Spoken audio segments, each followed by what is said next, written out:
Gunk holing. One of the problems with gunk holing is that many boaters don't know what it is. I have just taken a scientific survey of 4 boaters, and none of them knew the meaning of the word gunk holing. They did make several guesses, all of which were wrong and pretty weird to boot. It's a good thing for them that I'm not a Freudian psychologist, or they would be in a lot of trouble right now.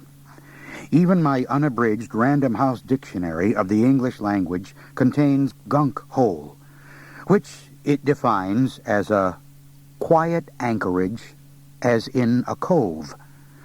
It defines gunk holing as to sail casually along a coast, anchoring from time to time in quiet coves and inlets.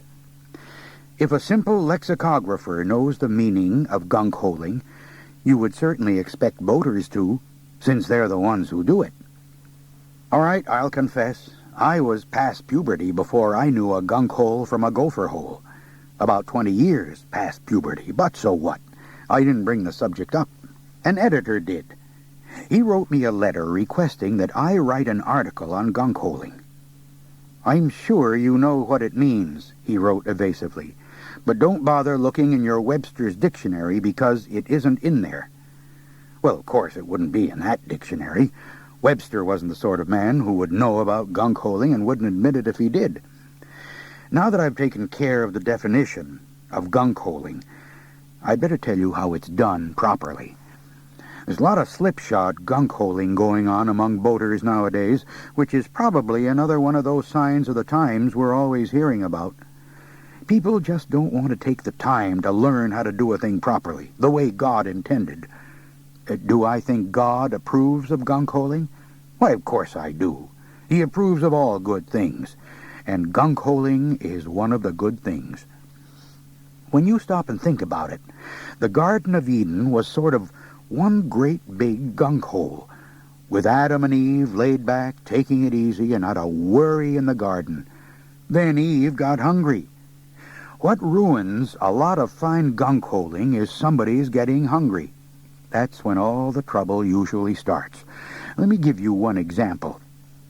My friend Wretch Sweeney and I were fishing up on Lake Roosevelt one day, a couple of summers ago, and all the fish had fallen into a comatose state and sunk to the bottom, as they like to do when I'm in the vicinity. Then a rare and startling thing happened. Wretch got an idea. "Hey, I got an idea," he said, appearing no less amazed than myself. "Let's find us a nice gunk hole and tie up to a tree for the rest of the afternoon. We can lay back and take it easy until the evening feed."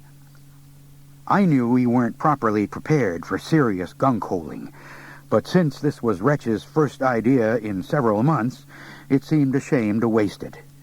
"Well, that's a good idea," I said. "Let's do it."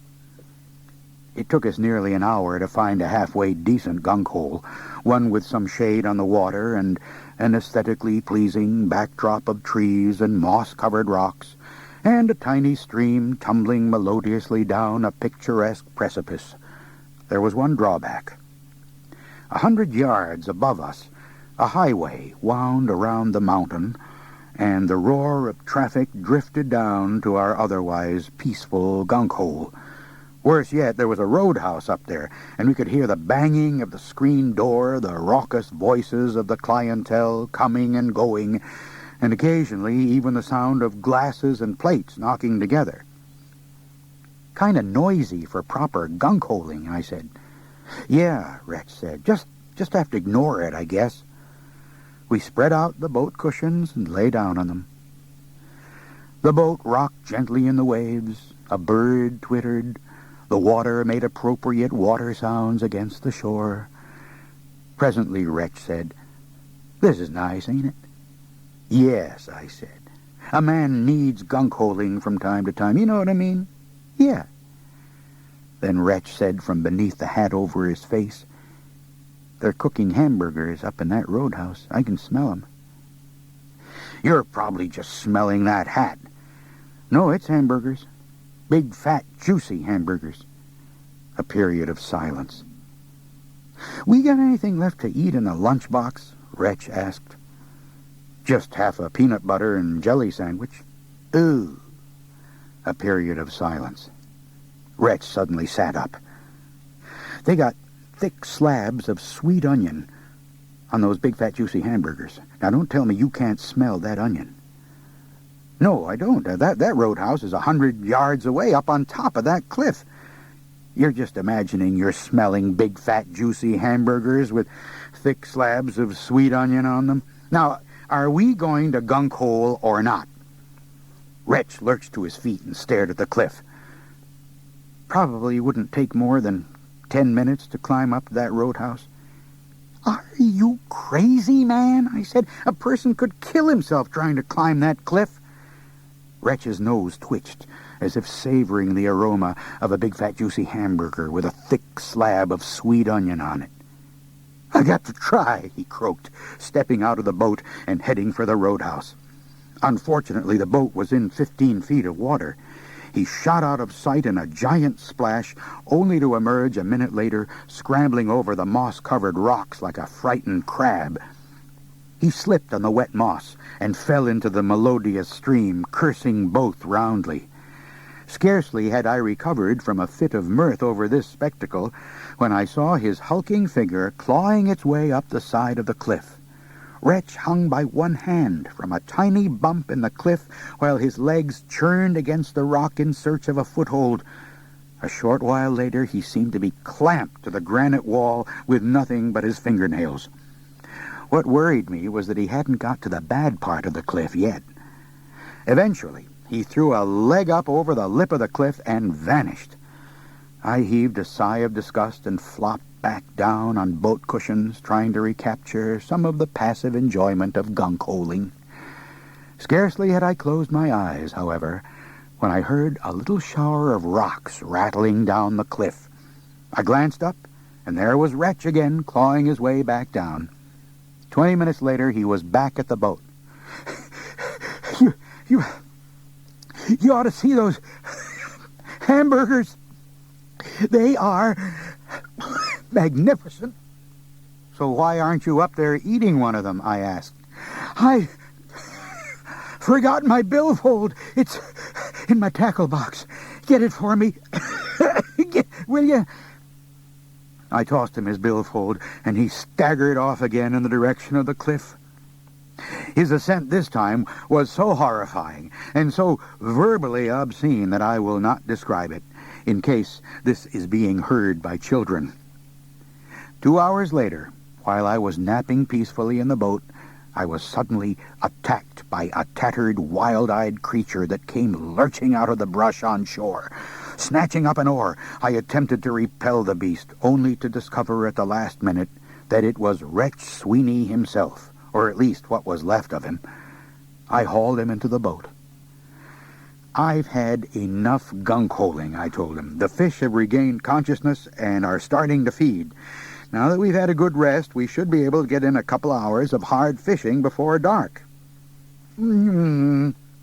Wretch replied in a tone that suggested a definite lack of enthusiasm. I tried to cheer him up.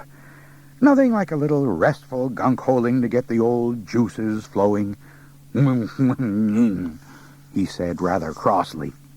Well, I went on cheerily, how was the big fat juicy hamburger?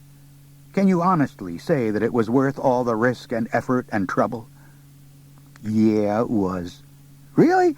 Best hamburger I ever ate. It was charbroiled but juicy pink on the inside. The buns were homemade and toasted on the grill. Then they were slathered with this special sauce. Next, thick slices of tomato and cheese were loaded on. Tomato, too? Yeah. And nice, fresh, crisp lettuce. Next came this big slab of Walla Walla sweet onion. Ooh, it was enough to drive a hungry gunk holer out of his mind. Good onion, huh? Delicious, scrumptious. Then they heaped on the side this huge pile of steaming, hot, thick, crunchy on the outside, soft on the inside French fries. Ooh, man, let me tell you, was that ever a good burger? Well, Wretch, I said, shaking my head, after you risked life and limb climbing that cliff for a hamburger, let me ask you this. What? When you reach that overhang at the top of the cliff, Do you think it's easier to throw your right leg over it first or your left? That is a classic example of improper gunk holing. Here now are the rules for proper gunk holing. 1. Take plenty of food and beverage, since gunk holing stimulates a ravenous appetite. A good supply of edibles will usually discourage members of the party from going ashore to forage at roadhouses, farmhouses, and campground garbage cans. 2. If your spouse is along, do not allow her to persuade you to disembark for the purpose of picking up a nice piece of driftwood, collecting a strange weed, or obtaining an unusual rock for the rock garden at home. My wife once talked me into going out into a waterfront cow pasture to commit theft on a rock shaped vaguely like a wash basin. Although it was shaped like a wash basin, it weighed approximately the same as a bathtub, filled, and with a fat lady in it. No sooner had I wrenched the rock loose from the earth, in which it had been embedded by the last glacier to pass through, than the herd of cows resident in the pasture raised a cry of alarm and took off after me in a frenzy to thwart the burglary.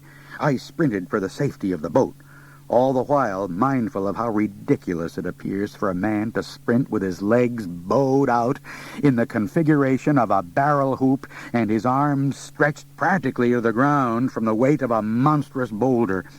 Naturally, my wife started screaming, "Don't drop the rock!" she screamed. "Don't drop the rock!" Never be persuaded to go ashore while gunk holing. 3. Gunk hole only with persons who don't tell jokes. Nothing ruins gunk holing faster than a compulsive joke teller. You will be pulling into a peaceful cove where the foliage of the shoreline is mirrored in the water. The stillness of the place is broken only by the distant call of a loon. A doe and her fawn are slipping out of the shadows for a drink, and the hillside above is golden in the sunlight and sprinkled with wildflowers. Then your companion will blurt out, "Say, did I ever tell you the one about the farmer's daughter and the Russian cosmonaut? Well, it seems..." There is one sure cure for the compulsive joke teller while gunk holing, but I can tell you only that it involves an anchor and a length of rope. 4. Don't gunk hole at night with an attractive person of the opposite sex, particularly when golden moonbeams dance on undulating waves, a gentle breeze whispers sweet nothings to the stars, and mingled fragrances of pine and cedar caress each breath of air, unless, of course, you have a serious relationship with the person, and then it's okay. There are many other rules to proper gunk holing, but I don't have time to go into them now. Even as I write this, I am bobbing about in one of the finest gunk holes I have ever discovered. Its only fault is a rather noisy drive-in restaurant on the highway up above. If I have not mistaken the aroma, the specialty of the house is char-grilled hot dogs smothered in relish and heaped with chopped onions. Many persons might think the terrain between me and the drive-in totally untraversable, but what do they know about gunk holing?